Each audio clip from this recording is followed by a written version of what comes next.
JX. J-Way. I'm a perfectionist. Adderall got me restless. I'm gone. Run with a wild crew, they get reckless. Young boy, come up off that neck. Give me Into that. the trends. See a lead, be the band. Good afternoon. We are back with another episode of Corner to Copa. This is a Memorial Day weekend. I'm all smiles, but that has nothing to do with the team that we're reporting on. I'm just happy to have the day off tomorrow. We got some good weather coming up this week. But you know, if you're watching on the visual side on the playback, it's looking real bad out here. Got a depressing picture up here, and the Tigers have lost 8 games in a row. They are behind the Cleveland Guardians 11 games.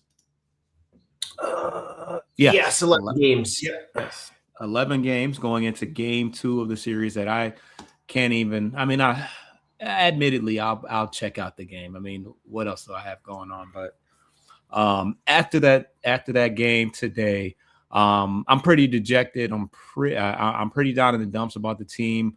I wasn't very high on us, you know, post the Cleveland series, but you know, another blown save by Kenley Jansen in the 9th inning where we led the game. Well, it was 3-2, but yeah, we had the lead going into the 9th inning, and he blows yet another game. They have a mound reconstruction to make sure everything's right. All right, cool. Get it out the way. Let's get this W. Not so fast. And it ends on a no-doubter home run, center cut, fastball, sinker, whatever the hell it was, right down the middle, and he did not miss it. I mean, he put that 10 rows up. And that's just pretty much how it's gone all year for us. I mean, I thought that he was getting back on the right track. We got Will Vest back. Finnegan hasn't been great, but yeah, I don't know. What are your thoughts on this game, the Baltimore series? We'll get to the Cleveland one as well. But, you know, where are you at right now? I mean, if they were in a more competitive division, I don't think I would be nearly as worried or panicked as if many Detroit fans, if they've tuned into any local radio station in the last several days here, are pretty much echoing the same thing. But, you know, eventually at some point, someone's stubbornness has to give, whether it's Harris, AJ, Illich, even like something has to give. If you continue, what we noted, this is the boys club, the Detroit Tigers, Olympia, Illich Entertainment. It's the boys club. So I've seen some things earlier today where they're like, well, I think you got to let one of the two go. You got to let Harris or Hinch go at the end of the year if it continues at this rate. But that's something we can dive deeper into at a later time if the spiral continues. But I mean, yeah, we've talked about it since last year, and even this year with the chaos, the pitching chaos this year was out of necessity. Again, whatever, it is what it is. But it's not new, obviously, at this point. And the guys that you have left as your hitters are half of them are 3A lifers, and we've cut and re-signed a guy who was terrible, and he's starting again, shortstop tonight, and Zach Short again. Gage Workman doesn't know how to field and throw a ball to save his life, although he had one clutch hit for us, which is sadly more than some of the other guys on the team who've been on since day one. But it's been everything. Starting pitching. Frommer didn't have a terrible outing today. It's just, again, 1 inning, 2 home runs, if I'm not mistaken, right? Or back-to-back doubles and a home run. Just the Gunnar Henderson home run. That's it. Right. So I think, yeah, that's right. Because he's still trying to find himself a little bit, and you know, hopefully we can get Scuba back here. But boy, we got to start. We got to start winning some series here, and especially in division. We are 2-10 in our own division, and coupled with the fact that it is the worst division in baseball, you better get your act together in the division, or you're going to be 30, 40 games out here, you know, by August 1st. So that's kind of where I'm at. I mean, the Guardians could cool off. 11 games out is a bit of a chunk to chew off here. But I mean, heading into, I mean, I know we have another full week of May here, but for the month of June, man, you got to take that 11 game lead or whatever it is and ship like 4.5 games off by the end of the next month to have a shot. 4.5, 6 games, maybe even. So. Yeah, I mean, so yeah, I said it earlier, not to you, but just in this little forum. But we could legitimately be 20 games, back of first place by mid-June, and at that point, certainly no chance of buying anything. I mean, you might as well just wholesale ship the entire team out, which I think is probably for the best. I said going into this week, you got to protect home and you got to win some games in the division. Cleveland's already ahead of you, and we 4 games swept out of our own ballpark, and now we're in danger of getting swept today by Baltimore, and yeah, both games I think were walk-offs, right? Yep. Because Dickerson called one Friday, and that's all I heard from Dan Dickerson. I don't think I watched a single game on TV due to my own baseball and other things. But all I heard this week out of Dan Dickerson, who got a well-deserved vacation this weekend, just depression. And there it goes again. It's gone. And the Tigers lose. I mean, that's what it felt like night after night. Because the Guardian series, to your point, almost 3 of the 4 games were one-run games. And Dickerson, of course, is, we all love Dan Dickerson, and it pains me. It absolutely pains me to hear that in his voice, because if he's starting to go down that road, there's really no one left in their corner publicly that are not direct, Tiger employees, which Dickerson is a member of 97.1. But, if he's already starting to lean that way, man, it's not good. Not good. And we were on it early. Murakami's carrying Chicago. Minnesota can score a bunch of runs. I think they're the highest scoring team in the division. Yeah, 242 runs. That's crazy. They're starting to turn around a little bit. In Kansas City, they can't. They're bad. Win close. They just can't win close games at all. I mean, their run differential isn't pretty close to ours, but I mean they're a fairly similar team, but yet I feel like they are a bit healthier than we are, quite a bit healthier. Yeah, I mean everybody's healthier than us. But yeah, I mean Cleveland didn't have a great series per se. They just did good enough. I mean, even the game on Tuesday was a close game. We could barely scratch out a run. The one who hit a home run? I think Torkelson hit a home run, and then Dingler hit a home run too. I think Dingler, Torque, and someone else have all hit home runs this week before this series in Baltimore. Yeah, but in that particular game, I know Torque for sure hit a home run, and then Green scored on a bad snap throw by the catcher, which was kind of a gimme run. Other than that, it's been extremely difficult. I saw a stat that we've given up the most outs on the bases. We're just playing just terrible baseball right now. That's just the reality of it. And damn, what else was I gonna say? I don't know. You look at the lineup that we're in. Oh, one thing I was gonna say is, it hasn't been all bad, but especially from the pitching side of things. I mean, the bullpen is definitely not what it's needed to be, but Framber was dealing up outside of that, the home run by Gunnar Henderson. I mean, he had it going today. And Casey Mize has looked good in both his return in both starts that he's returned since he's returned. But other than that, it's been pretty bad. I mean, you got Zach McKinstry batting leadoff. He's hitting under 200. McGonigal's been fine. Dingler, you really don't want your number 3 hitter. I mean, you never want your catcher to be DHing and as your number 3 hitter, but here we are. He's got the most home runs in the team. Riley Green is having a pretty good year. But Matt Vierling, fourth, fifth outfielder at best. Cole Keith, slap hitter. Wenzel Perez, 100% should and would be in AAA on most teams that are healthy anyways. Jake Rogers, nothing. Great challenger of pitches. I saw something crazy today. Will Vest challenged his own pitch. You rarely see the pitchers do it, and he was successful.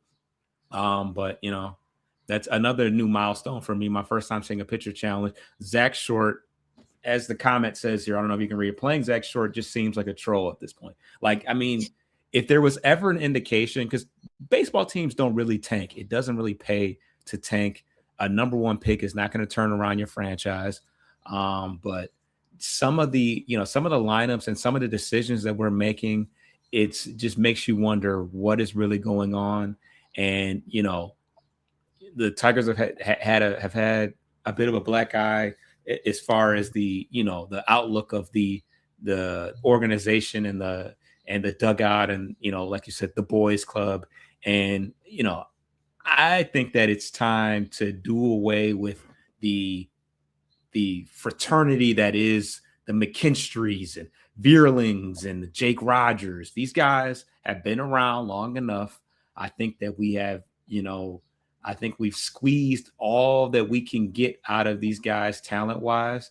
And, I've said it in previous times that maybe that false sense of satisfaction that we've gotten out of being cheap and sticking with some of these older players, could possibly come back to bite us. And at this point, it's like, it's time to do away with, the typical guys. Like, granted, we've had a lot of injuries. Yeah, I think that it was, negligence. Although he did spend some money on pitching. Obviously, Framber is here. JV is here in spirit. But yeah, it was just negligence on Scott Harris's part to not go out at least and get one bat. Just one. But what are your thoughts? I said a lot. I had to get some stuff off my chest. What are your thoughts on anything? Take a shot. Man, you want to roll it. If you had some more, I'll let you keep going, man. I knew that. Yeah, I mean, look, there was a quote from in the offseason. Harris and 97.1 played it. Valenti, I should say, played it 3 straight days in a row. The quote being in one of their offseason press conferences or the winter meeting goes, "This team might look like the same with the faces and names, but it might not be the same team." You're right, because you're dog shit. You're absolute dog shit. Way worse. That's part of the boys mentality club, and Illich somehow got suckered in, which I don't think in a million years Mr. I never would have allowed himself to be, I don't want to say manipulated, but, bamboozled by someone who thinks they know better. But, it's, not one bat. Framber is a short-term kind of stopgap for Skubal, basically, because it's only a 2-year deal. I mean, you can give a guy $100 million for 1 year, not pay anyone else, and still have $150 million payroll. You know what I mean? So is it just 2? Well, yeah, I think it was 2 with the second year being an opt-out or something. Right, yeah. 2 or 2 with a third as an option, but I thought it was just 2 with the second being an option. But yeah, I mean, to a part of it too, some of these bench guys, they're usually buoyed by the starters who are healthy and in the lineup. Whether they're playing well or not is maybe a different story. But in terms of like the, in the weeds of baseball, normally if you're going to throw 4 or 5 bench players out for most of the week and play and take out 4 or 5 other regulars, you're generally going to lose more than you win in theory. So this is just kind of proving the fact that their injuries are everywhere. Pitching, bullpen, you name it. It's rearing they're losing in every which way in which they're down all these guys, and there's just nothing you can do about it. You just have to try and sit there and, some of these games they're battling. Problem is, to your point, you can't score. If you can't score, we've seen the team lose on a no-hitter in Miami in the last game of the year a few years ago. Remember that? In Miami, we lost 1-0 about 3 or 4 years ago. Jose Fernandez was the rookie that year before he died. Marlins pitcher threw a no-hitter against us, and we lost 1-0 on a walk, sacrifice, and like a stolen base and something else. So we've seen it. But to the point about the offense, this team hasn't scored 5 runs in a game since May 9th when they – or no, it wasn't even that. That's when they allowed it. Yeah, they haven't scored 5 runs more than once. Yep. The final game, May 10th against Kansas City. So that's the only time since Skubal, at least, I believe, has gone on the IL that they have scored. Yeah, because the Rangers series, they did score 5 and 7, but Skubal went on IL after that. So it's just too many. It's just too many leaks. You're trying to fix holes with tape versus, better stuff. Yeah, I mean, you got guys like Gage Workman, who has, given us a little bit of a spark. He had a couple home runs. But at the end of the day, he's a 4A guy. He's, bounced around a little bit. Hyu Lee, who could be a part of our future, could be a future middle infielder somewhere. But, this is he's young guy. He's brand new. So like, it just goes to show that, like, okay, you figured that maybe we don't need to go out and spend some money on some bats because you got some young guys coming up that can contribute for them, but obviously they're not. It just goes to show that having a strong farm system doesn't always solve everything. You got to mix in some vets. And, had we gone out and get just one of the guys, we talked about many guys. We talked about Ryan O'Hearn, who's having a great year. He's on the IL right now, but he's having a great year with Pittsburgh. Marcell Ozuna hasn't been great, but Luis Arraez having a turnaround year would have been a better option than, in hindsight, 2020, Torkelson at this point, if he had just played first base, because I think Arraez did play first base. He moved to he's at second out of necessity, but because Devers is at first, but Arraez would have been a nice signing for us. There was a couple guys, honestly. Mickey Moniak was a free agent. We talked about O'Neill, right? O'Neill potentially, or no? Well, I think he got traded. It was Krista Bryant or whatever from the Pirates. Or was that the? You talking about? Who are you talking about? I thought there was a guy last year we were talking about who got traded at the deadline that we brought up again in the offseason. He went out of Pittsburgh. Maybe Andujar? No, it was someone else you had mentioned. I thought it was maybe O'Neill or someone else, but O'Neill he's with Baltimore. He's been there for O'Neill Cruz. Isn't it O'Neill Cruz for the Pirates? Come on, Pittsburgh. Oh no, well he's locked in with Pittsburgh. It's someone else I'm thinking of then. But yeah, our list ran 12, 14 players deep. And I don't think he actually sniffed a call for any of them. Yeah, I mean, it's not like none of the names that we mentioned. Arraez barely got signed before spring training. I mean, he was out there for the choosing. O'Hearn, we could have outbid Pittsburgh. I'm pretty damn sure. He would, once again, he plays corner outfield. He'd be a much better option than Wenzel Perez, Vierling, hell, Carpenter at this point. So yeah, there was some middle, like even Miguel Andujar. He's having a pretty good year in San Diego. But yeah, I think that he leaned too heavily on the farm system. Obviously injuries have hurt us. We would have liked for Troy Melton not start the year on the IL. We would like for Reese Olson to not be out for the season. A lot has gone wrong. Obviously Hobby's been out. We've had a lot of injuries, but when it's all said and done, this is our window right here. And as much as I was an advocate of, hey, we did, the last couple of years, we made it to the second round in both those years, but the Skubal timeline is up. It's time to start, shopping his name around and seeing what it's going to take, because by the time he comes back, we'll be well deep into the double digits of games behind first place, and there will be no need to even play him. Maybe play him a game so that they know, hey, he's healthy, he's good. I mean, I think that's why the media is pushing this, like, oh, he's way ahead of schedule and he looks good. It's not to compete for a World Series for the Tigers. It's to bump up that value so we can try to get some BS haul, like the JV one, who the best player out of that deal is Jake Rogers. Let that sink in. Jake Rogers is the most notable guy that's hung around from that Justin Verlander haul. So that's what it's about at this point. I want to talk a little bit more, but let's get to, as far as, tearing the situation down, but let's get to the first break.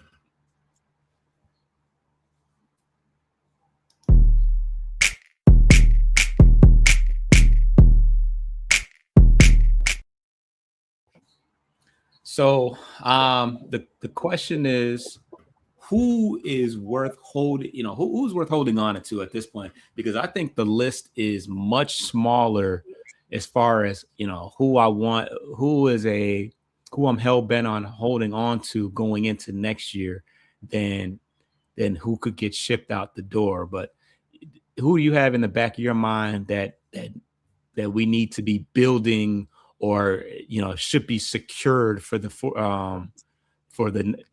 foreseeable future? Well, right off the rip, they've got three of the top individual position player F-wars in baseball between McGonigal, Green, and Dingler. So I think right away, those are the ones who obviously are going to set aside as untouchable for the most part, unless a crazy offer comes in. Because so far they've proven they have been playing the best. Raleigh the last 2 years. Dingler since last year into this year, although he's been up and down. He's still proven his average will go through waves like everyone else's. His power production has been fairly consistent. A couple extra base hits a week with usually a home run a week on average. Sometimes in the middle of the game or a little bit later on, he continues to manage that stuff that's rotating. At the end of the season, someone's got to ask him. He goes, Who can you remember that you caught at least more than a few times through all the different pitchers that he's had, him and Jake? But those three for sure. I think the guys that you're going to hang on to that you have more than a few years of control on are I would say I would look into maybe extending Montero. I know he's got another year or so of arbitration, but he's not, Framber Valdez or Skubal, obviously, but he's not Casey Mize either. So you could essentially, again, up Harris's alley of value. You could get him an extra 2-3 years, maybe 30, 35 million or something like that. He gets about 10 to 12 a year if he wants to take it, or 2 for like 25, something like that. But again, you're extending some of that younger pitching depth into a few more years at value.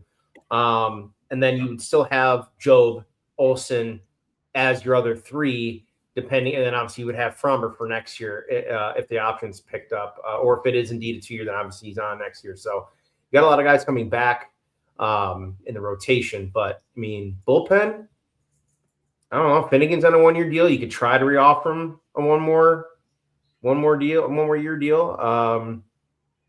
But man, yeah, it gets wide open fast. I don't really think there are too many others outside of those three. Montero, Colt, you still have their contract for like 2 more years. So I think everyone else is pretty much up to fair game for the most part. I just don't think you're getting anything really back of anything meaningful value for Carpenter if it's just by himself. So you're probably best to ride him out. Pause. But yeah, no, I like the idea of Montero because he's been our most dependable pitcher, period. He hasn't missed a start that on, off of beyond him just being sent down to AAA or something. But I don't know. As far as guys that are I think are off the table, Dylan Dingler.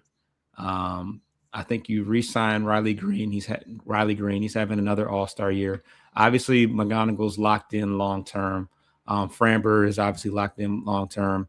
Keith, I'm not 100% sold on, but he is locked into a pretty friendly deal if you can, combine him with something.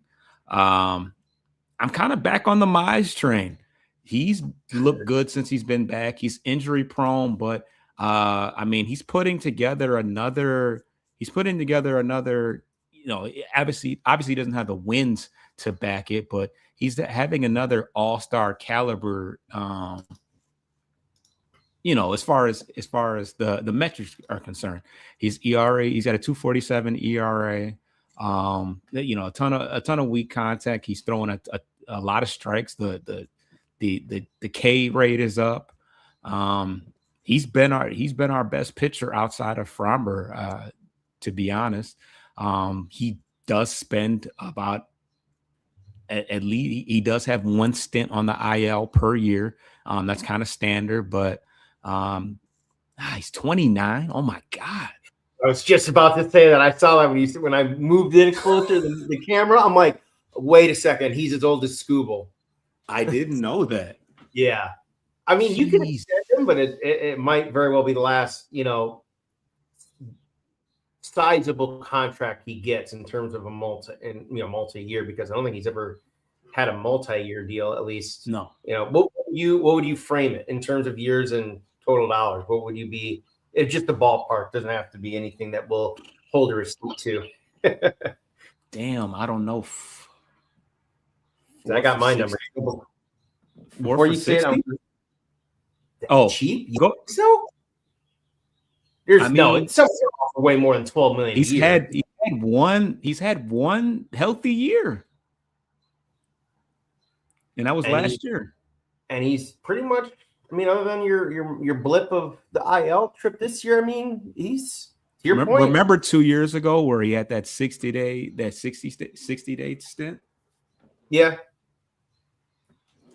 So yeah, last year he had a good first half. And this year a little bit, because someone else is going to be on the top. If you're gonna give him 4 years for that total dollar, I could see another San Diego, Texas, a Boston coming in and offering 2 for 60 or 2 for 50 just to double your AAV, and then he's going to be like, well, baseball contracts are guaranteed, so the only difference is whether I get the most of a signing bonus or they pay me out through the rest of the term of the contract. So if I'm him and I'm looking at the situation right now, 4 years 60, I'll even say 2 years 40, 20. We'll taper it down a little bit. I'm taking the 2 year 40 because, to your point, I don't know when my next severe injury could cost me, effectively the rest of my career. Because he's 30. Yeah. And he's coming off a 14-6 year. I'm fine giving him 2-3 years at $20 million a year. I'm fine with that. You got to invest in someone, and frankly, him and Framber would be 1A, 1B next year, and then you'd have the 3 other young guys that have been hurt come back at least by the end of this year or be ready to go for next year. So between extension of Montero and Mize, I think you have all of a sudden the reshaping of a fairly good, I shouldn't say fairly good, I'm underscoring it, a pretty good rotation, again, just out of, additions by subtraction. Yeah, and Montero's pretty young. He was an international signing when he was like 16 or 17 or something like that. So he's still only he's probably 25. got 2 years of service. He's only got 2 years of service too, because he's got to be up for a certain amount of days. So I'm pretty sure he's got arbitration for the next 3 years or so. But I have to double check that. Yeah, so he's 25 years old. And he's got a WAR. He's got a 1 WAR right now. Yeah, because you just don't know. You would like to think that Jackson Jobe is going to come back and be fine. We'll see what Troy Melton looks like a little later. This will be his first game of the first major league game of the season, and beyond that, you don't have anything in the farm system. Like, there's no resemblance of I'd say maybe down the line, but I haven't seen too much of anything that resembles a starting pitcher, starting pitching caliber. We didn't even get a chance to talk about this. AJ Hinch had some words, because obviously we got a couple guys that, granted, always looks a little different once you get to the major leagues, but we got a couple guys in AAA that are mashing right now. While the team has shown no life at all at the major league level. Corey Jolks, Max Anderson's a name that's been thrown out a lot. And AJ's response, it's not as simple as just trying something. There are roster ramifications. There's playing time ramifications. So for what I'm getting from this is that, we're scared to pull the trigger because it means that we'll have to cut somebody. So that's why we're stuck with Zach Short right now, who was hitting under 100, not under 200. He's hitting under 100 right now. He did have a hit today, almost hit it out. But, even a broken clock is right twice a day. So the roster ramifications is preventing us from giving up a major league roster spot to Zach Short. So, or McKinstry or Vierling, like, are any of these guys people that you just absolutely can't part with? That's the problem. I think the last you just named are the ones that are going to be the most difficult to cut because they play the most positions defensively. And the fact that we have injuries all over the infield, except for catcher, really. I mean, that's the tough part. And first, there's no injuries at first either. If you bring someone else up, how much worse are they going to suck? Sure, they might have a good game or two here and there, but at that point, if they're then batting under 100 again, I get it. But at the same time, it's like you did not. And I'll say the Max Clark talk has really cooled off. Probably the last 2 weeks. Well, he's cooled off. So. well, I put it this way. I think other than Rogers heading in this game to the first game today for the past 7 days, because he was 1 for 3 for the week prior to this game, only 2 hitters at all hit over 250 this week heading into the first game today. Everyone else is batting well under 250 with most of the roster batting under 200. But yeah, something. I mean, I'd say this right now. You would go grab who's the catcher down and catcher first base down in Toledo. That'd be the first move is to bring him up and cut Rogers. Actually, you could here's the thing. Well, you could send him down. Ron Lorenzo was on the 40-man roster. Yeah, swap him and Rogers. So, I don't know why. So you don't have to. I mean, granted, like I said, you got the fraternity of Torque and Rogers and McKinstry and Vierling and all of those guys that and I think they just don't want to break it up. Like at this point, I was the biggest advocate for Torque. You always said he's just not as good as you think he is, and you're right. He's not. He's back to like, Torkelson has always been an everyday player, right? And he's never hurt. Now he's getting days off. He pinch hit today, but he didn't start, and it wasn't because he was dealing with any ailments. And I thought finally he got pinch hit 4 either in the Cleveland series or the weekend last. He finally got pinch hit 4 for once. I'm like, yeah, where has this been? You've got 3 other players that can play first base. I mean, it might not be that great, but I'm sorry, but he's got the worst negative D WAR on the team. He's a minus 1.1 on defense too. Bust, 1 of 1 bust. I'm sorry, I'm there. I know I didn't all of him, but get his ass out the door. Done. Thank you. All right, that's it for that for me. Yeah, but no, yeah, as you can see, it's right on here. A 6th percentile of range, -4. He's a glorified, leadoff hitter. He doesn't chase. He takes a ton of walks, but he's not going anywhere on the base path. So who gives a shit, right? Like, you're a corner infielder. Your job is to hit home runs. Yes, he's hit 7 home runs. He hit 5 of them in 5 days, and he just tucked back in his cubby hole. So at this point, yeah, it's look. I mean, you look at the statistics. 2004. 10 home runs. That's the year where he was up and down between AAA. Man, that was a dark time. He came back, bounced back, had a pretty good year, hit 31 home runs. Mind you, he was on a tear in that second half. He had 22 home runs in the second half when he came back. He was nuts. Right.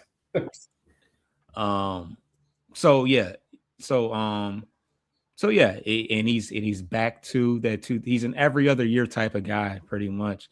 He's back to that same form, striking out a boatload, not playing good defense. Um, expected batting averages in the 10%. He's he's pretty much a triple A hitter if we're being real. If we're really rating him on a scale of every other team, he would not be. He would be a platoon type player, maybe playing against lefties and getting the days off against righties. If we're being 1,000. But in this current situation, he has been an everyday player up until recently. So I certainly hope and expect this team to be a different looking team come July. There's no reason, McKinstry. McKinstry was an all-star. Was an all-star last year, and he was a utility Gold Glove winner a couple of years ago. I think we've hit our peak with our 30-year-old, journeyman that's never really been a starter. So, other thing that I can speak on, I think the qualifying offers of this year really cooked us.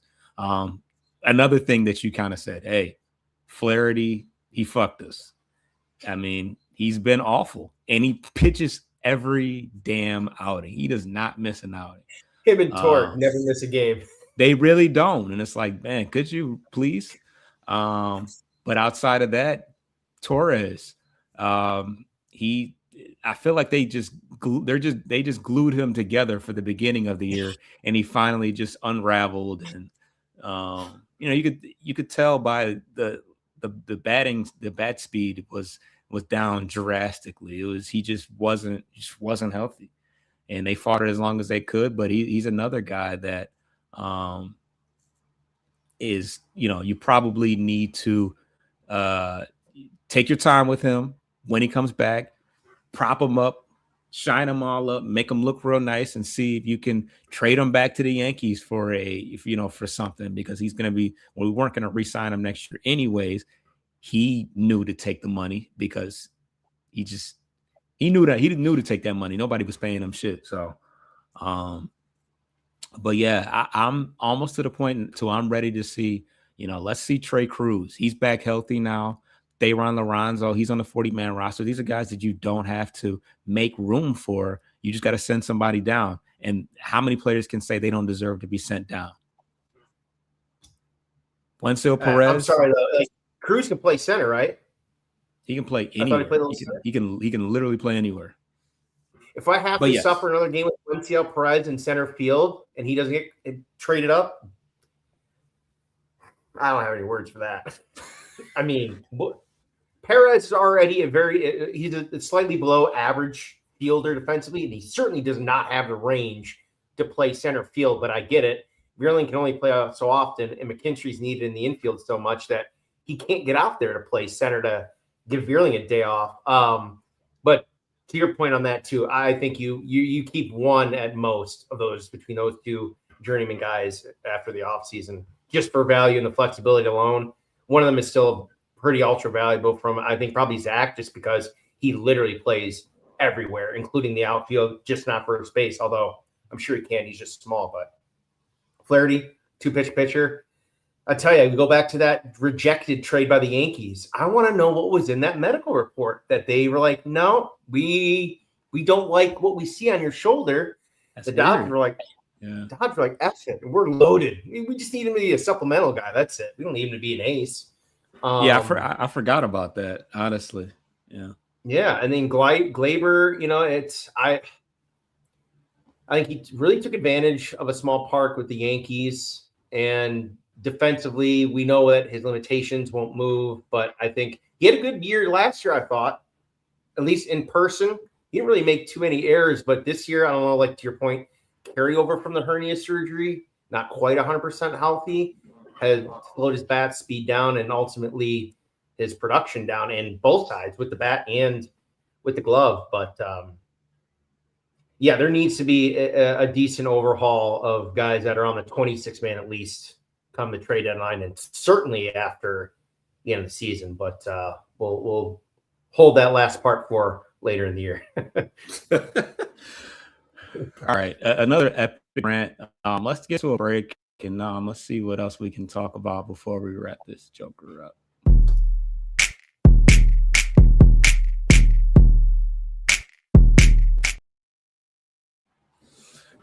Do we even want to talk about rosters and injuries? Is that worth, or should we just get right into the around the league? Surprisingly, it's actually pretty short in terms of official transactions. Vest was activated, obviously. Hannafy was sent back down. Bert Smith today was put on the 15-day IL and brought Hannafy back up. That guy continues to be a yo-yo. He's this year's Jace Young, or Trey Sweeney. 520 was noted. Torres was not able to swing at full effort with the bat yet, so it sounds like he's still days away from today even. Verlander, according to MLive, is inching, quote-unquote, forward on recovery. So, again, maybe June, hopefully. I don't know. Carpenter was resumed swinging again this week, and Troy Melton, which we did talk about offline and officially in between games today, was activated, and he will start against Baltimore tonight. Other than that, there were some other minor league signings that, frankly, they're not even worth the breath to speak of right now unless they do something if they're called up. But, that's it for injuries. And the corresponding move for Troy Melton was the DFAing of Connor Seabold, which is pretty insane considering he's probably our best bullpen arm that we had. I mean, it wasn't great. I mean, 3.45 ERA, but after Kenley Jansen had another implosion, I mean, Connor Seabold don't sound so bad. So, but did you mention the other day? Somebody, I think maybe you did talk about it. It was who got hurt the other day? Was it Hannafy or Herder? Somebody got Herder. Herder got hurt. Yeah, I think he was also just placed on there too. Man, it's the last couple of weeks or this month have been chaos trying to keep up with all the transactions and injury reports. But yeah, Seabold, Finnegan, and now that Vest is back because Jansen's been pretty shaky. Although he had a good stretch. I think he texted me at one point in the week. He was like 5-6 straight clean outings, but he had not been used too close together in appearances. Because we haven't had any winning opportunities. that too. But at least they weren't outings where he was giving up runs, really. They were clean outings. So, but I don't fully understand this one, but I guess, you just signed this guy too, like what, 5-6 weeks ago at $800K or whatever. So I guess it's not going to cost anything to really cut him or DFA him. But I would imagine if he doesn't have options and he goes on wire, someone's going to pick him up. I would. And yeah, it's a shame that we couldn't figure out, because Paul Sewald, I think we traded for him last year at the deadline, but he didn't come back until like October. But he's the closer in Arizona. He's got 10 saves. We definitely could have used him in some high leverage situations. He only had 1 or 2 outings last year for Detroit, if I'm not mistaken. But he's found his. Let me see. He's found his footing in Arizona, and they're kind of competitive, if I'm not mistaken. So, 372, 12 saves though, and they're hanging in there. Yeah, the Dodgers haven't really ramped up for theirs. It takes them a second to kind of get rolling, but in San Diego, they're pretty solid. I think everybody in the NL West is good. Though I think the Giants are probably the worst out of that division. So. Oh, yeah, 100%. Yeah. But D-backs were in the wild card hunt until the last week or so last year, too, even after being they sold fairly moderate sellers. Yeah. Yeah. They sold away Suarez and Naylor and a couple guys. So another team with some life, with some promise, something that we can't really speak to. So, but anyways, what what we got going on for the rest of the week? Are we playing Baltimore right now, or is that going on later? In and out. It should be. I think they're on right now. I think it's soon. If not, I know they like usually 6 do a little break. Yeah, they didn't do them like they used to, which was like however fast they could turn around. 6:05, so about 20 minutes. Yes, it's a warming up. Okay, so we'll get our first chance to check out Troy Melton, but any around the league news before we do probables? Yeah, Atlanta continues to lead the National League, couple games over the Dodgers. Tampa is leading the American League, which I think is probably the biggest surprise out of all of it. Maybe equally the fact that Baltimore's been off to such a bad start as well in that division. But, I think it irks us that Cleveland is the second best AL team, taking advantage of this division. And it's weird going back to the NL East real quick here. The run differential, which Atlanta has at 103, is greater than the rest of the division combined, which is all negative. Even if you wipe away the negative sign of it being below zero, it would still equal only 69 runs. So they'd be outscoring by 34 or whatever at that rate. So they are dominating the East, including the Phillies, who were bounced fairly early last year. So there could be some movement within the Phillies too, but they're starting to get it going now too. I think the one thing we mentioned last year too, more, and especially this year, more and more opponents are bunting against us, and we still are we're doing it a little bit, but it's been still few and far between. Which I think last year they were among the lowest chances taken or bunt, not necessarily sacrifice, but actual bunt attempts last year, even going back almost 2 years. So nothing too crazy from a high level. Although I think in the one clip that you had sent earlier about Jacob Mizorowski, the Brewers flamethrower, touching 105. I think it was, I don't know if it was earlier this week or last weekend, where in one at bat, everything was over 104 straight pitches, like 101, 102, 104, 105. And he K'd the guy for his major league debut. It was like, how do you hit that? Out the gate. Yeah. Yeah. Yeah, when you talk about bunts and small ball, I mean, that's just how Cleveland does it.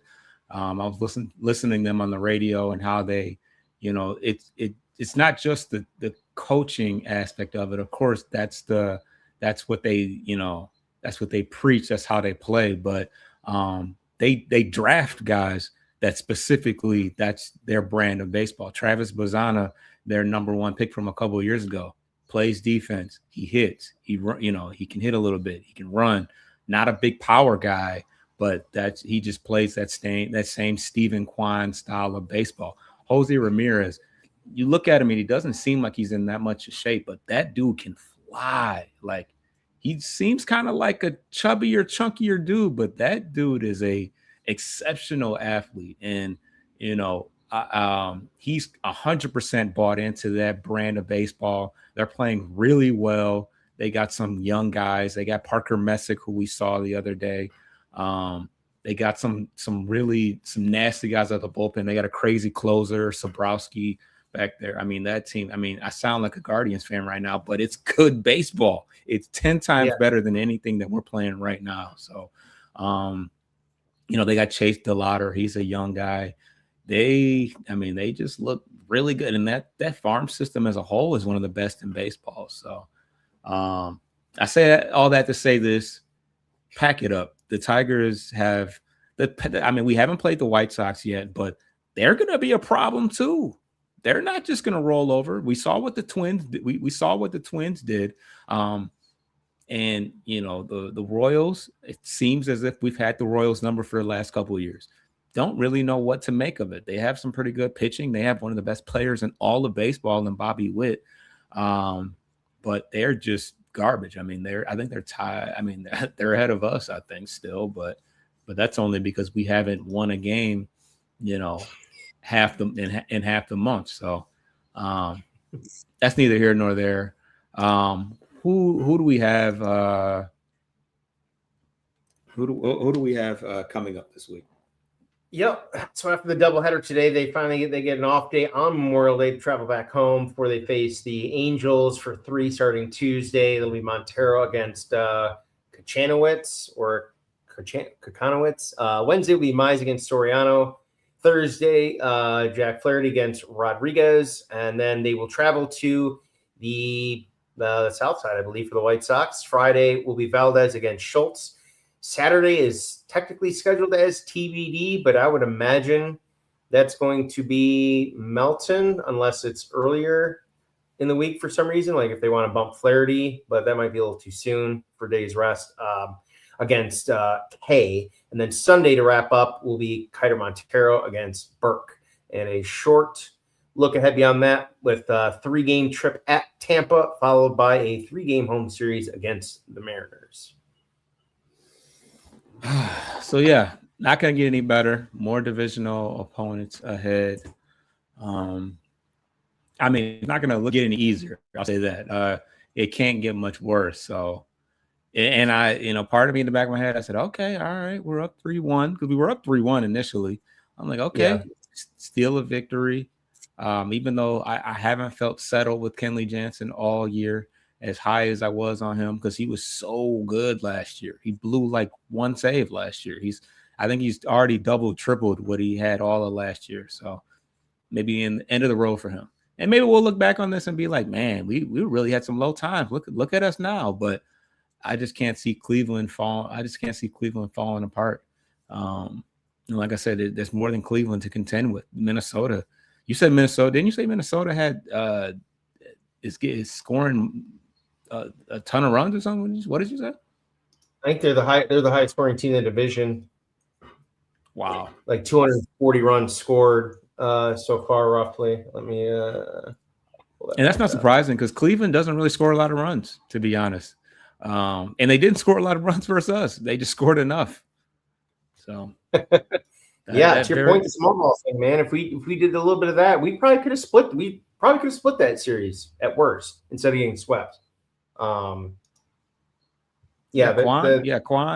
the game-winning run on Tuesday was off of them just slowly pushing Quan around the bases. It wasn't anything special, honestly. Yeah, other than the Yankees, no other team scores more runs than the Twins. They're the second highest scoring team in the American League, which is crazy. That is insane. And they're the only other team in the division that has a positive run differential. Of course, it just happened more recently. And I think they were – oh, no, that was Cleveland who was beating the Phillies. But, yeah, Minnesota's been – they're 7-3 in their last 10. They've given up runs, but I felt like that was earlier in the year too. They were giving up a lot of runs early in the season, but they've been really good as of late. They've got back up to 500 and shit. They're 6 games ahead of us. Wow. Yeah, check that out. Or do I have it on the screen? Yeah. Yeah. Minnesota with only Washington. Damn, they score a lot of runs. A lot of NL teams. You got the Yankees and everybody. And yeah, it's annoying because it did not see how I put it, made it AL, and they didn't get rid of the NL teams. Yeah. There's technology for you fucking up. Why is it doing that? See? Let's do NL, see what happens. Oh, it does NL. But when I say AL, what the hell? But yeah, that's crazy. Minnesota. I mean, they got some players. I seem like I always say that about everybody besides us. I mean, KC's got some players. Minnesota's got Buxton and well, Minnesota, quick note, when we played them, they were talking on the broadcast about Royce Lewis because he's been struggling big time for them. They're like, they're getting close to cutting him, which, I mean, he plays what, second or infield, middle infield? Infield, third. He's always hurt. He's always been hurt. Him and Byron have always been hurt. I'm putting my waiver in on him if he gets DFA'd. Just saying. Why not, right? Exactly, because it's better than what you got or what you would sign that's coming from the KBO from 2023 or some wacko league. He would. I mean, Harris wouldn't do it. He'd take Zach Short over him, to be honest. But, I mean, he is pretty dog water. I mean, look at this. And Trey Sweeney. Boy, does he love Trey Sweeney. Man, he's just a damn shame that he's hurt right now. He'd be tearing it up right now. Damn, former number one pick, only 6 years ago. Yeah, he's hitting 163, and this is just bad, defense, offense. Yeah, so only 26 years old. He's the same age as who's 26 right now. I think Riley Green. A lot of our guys are around 26. Carey, Tyler just turned 25 not too long ago, actually. Right. Like, yeah, we did say that. Yeah. So he just seems older because he's always been hurt, and he's been at the major league level for a while. So definitely had the fast track to the major leagues because he was drafted at 20, and he's been in the league at least it's just 5 seasons. Wow. Yeah, he was a stud. So yeah. So yeah. 55 minutes into the show, and yeah, I don't know. This is like the second like really bad week because 8 game skid. We're like, well, we'll see what happens next week. Well, we'll see what happens next week. So, but at any rate, we will be back. Rain or shine. We had some good seasons, and this is the first rough one. Certainly a pretty. We've seen some rough patches though, but this one just feels like we're here for the long haul. But we trying to get healthy. Seems like we lose somebody every time we get somebody back, but that's a whole nother story. Subscribe to the channel. Subscribe to Bleachers to Speakers. Subscribe to Corner to Copa. You can find Tigers coverage, Pistons coverage, Lions coverage between the two of those. And, stay tuned. Maybe we'll have something interesting or something hot to talk about as we get closer and closer to the trade deadline. But any parting words before we get up out of here, Coach? Enjoy your Memorial Day.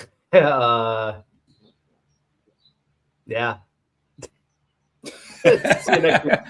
See you next week. Yeah. Get your lick back. If a nugget owe you something, ain't no chit chat. Better stay up out the way, don't get your shit splat. Stop, let this shit slide and get your lick back. And get your lick back. Get your lick back. If a nugget owe you something, ain't no chit chat.